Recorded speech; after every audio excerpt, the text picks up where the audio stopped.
영상에서는 학점은행제에 관한 개괄적인 설명을 했었죠. 이번 영상에서는 학점은행제 교육기관에 대해서 알아보겠습니다. 학점은행제를 통한 자격증 취득과 학위 취득에 관한 영상을 계속 제작해서 올리고 있습니다. 관심 있으신 분들의 많은 구독 바랍니다.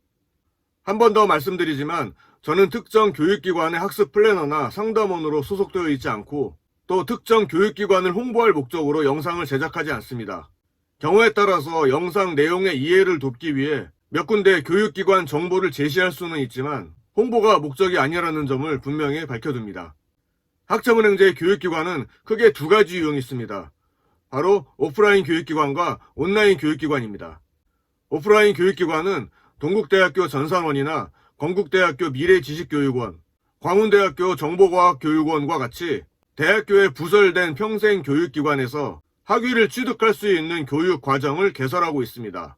또한 노동부 산하의 직업전문학교에서도 학점은행제 강의를 들을 수 있고 일반 대학에서도 시간제 학생을 모집해서 학위 취득 프로그램을 운영하고 있기도 합니다. 대부분 오프라인 교육기관은 보통의 대학교와 같이 3월에 입학하게 되고 각 교육기관의 커리큘럼에 따라 학위 취득 과정이 진행됩니다. 그리고 중간고사, 기말고사, 과제물과 같이 일반 대학에 준하는 평가 방식으로 학점을 부여하고 있습니다. 앞서 입학이라는 표현을 쓰기는 했지만 원래 학점은행제에는 입학이나 졸업, 휴학이나 자퇴와 같은 개념이 없습니다. 자신의 일정에 맞춰 학습하여 학점을 취득하고 취득한 학점을 평생교육진흥원에 등록하는 과정을 통해 학위 취득 과정이 진행되는 것입니다. 다만 오프라인 교육기관은 일반 대학처럼 입학이나 휴학과 같은 개념을 도입해서 학생들을 관리하고 있습니다. 또한 학생의 근태관리나 진로 상담 등을 전문 교수진들이 병행하고 있기 때문에 스스로 학습 일정을 통제하기 힘든 경우 이렇게 오프라인 교육기관을 이용하시면 더 효율적으로, 효과적으로 학습하실 수 있습니다. 다음으로 온라인 교육기관이 있습니다. 원격 평생교육원이라든가 사이버 평생교육원과 같은 이름의 교육기관에서 온라인 학습을 통한 학위 취득 과정을 진행하고 있습니다. 평가 방식은 각 교육원마다 조금씩 차이가 있습니다. 대부분 중간고사, 기말고사, 과제물은 꼭 시행하고 있는데 각각의 비율이 조금씩 다른 경우가 있습니다.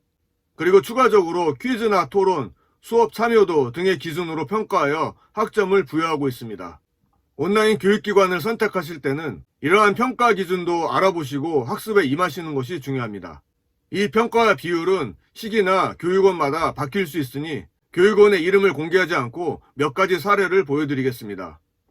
A 교육원의 경우 출석 15%, 중간고사 25%, 기말고사 25%, 레포트, 즉 과제물 15%, 토론 10%, 쪽지시험 5%, 참여도 5%로 평가합니다.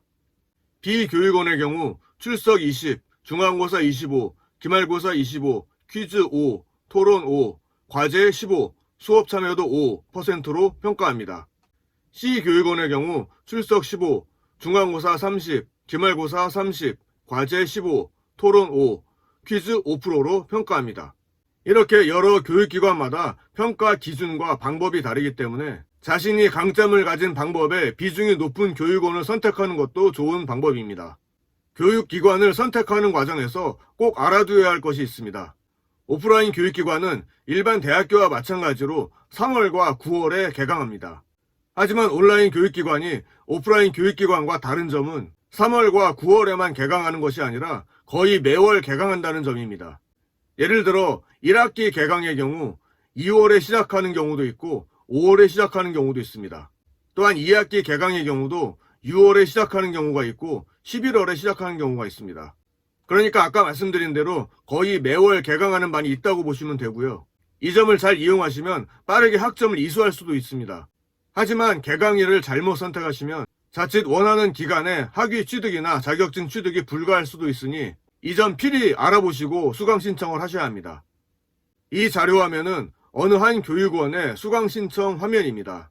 화면에서 보시다시피 2019년 12월에 개강하는 2020년 1학기 과정이 있음을 알 수 있습니다.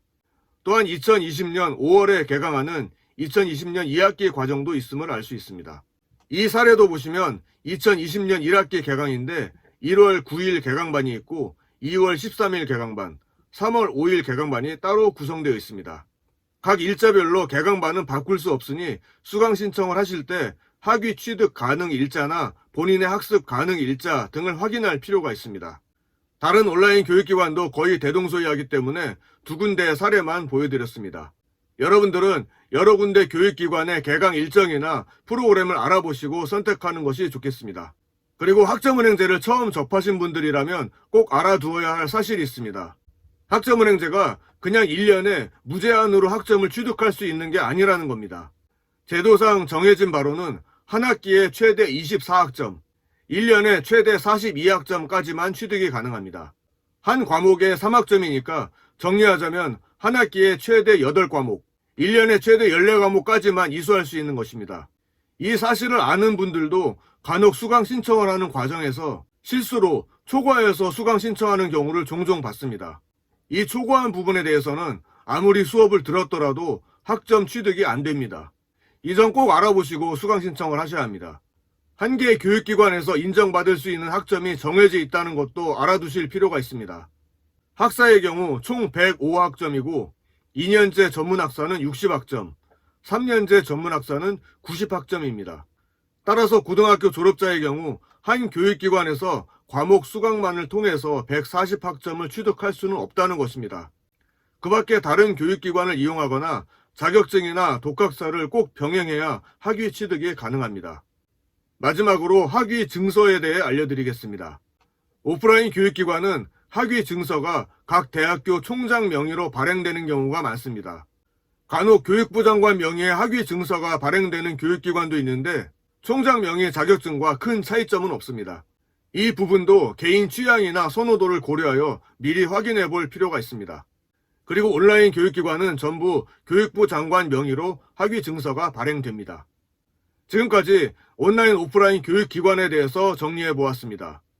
여러분이 학점은행제를 시작하시려면 기본적으로 교육기관을 통해 과목을 수강하는 것이 필요합니다.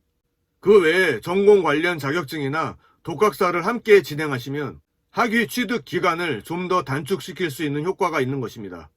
이상으로 이번 영상 마치겠습니다. 계속해서 학점은행제에 관한 정보를 받아보실 분은 구독해 주시면 감사하겠습니다.